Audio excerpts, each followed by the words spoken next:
ఈ వంకాయలో ఉండే glyco alkaloids అనే కెమికల్స్ స్పెషల్గా ఏం చేస్తాయి అంటే క్యాన్సర్ కణాలు, అంటే రకరకాల అవయవాల క్యాన్సర్ కణాలు కొంచెం డిఫరెంట్గా ఉంటాయి కదమ్మా.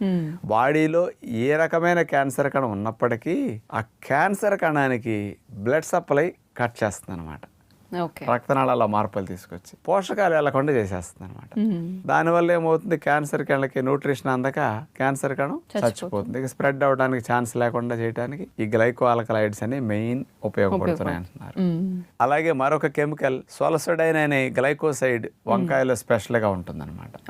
ఇదేం చేస్తుందంటే క్యాన్సర్ కణాలని మొదట్లోనే గుర్తించి తానంతట తానుగా చనిపోయేటట్టు వాటికి ప్రేరణ కలిగించి ఇక క్యాన్సర్ కణం స్ప్రెడ్ కాకుండా రక్షణ కలిగిస్తుంది. అంటే మంచి కణాలు క్యాన్సర్ కణం అంటించకుండా, మంచి కణాలు క్యాన్సర్ గా మారకుండా రక్షించడానికి ఇట్లా బాగా ఉపయోగపడుతుంది. ఇట్లా క్యాన్సర్ కి వంకాయ ఉపయోగపడుతున్నదని సైంటిఫిక్ గా పరిశోధనల ద్వారా రుజువు చేసిన వారు అమెరికా వారు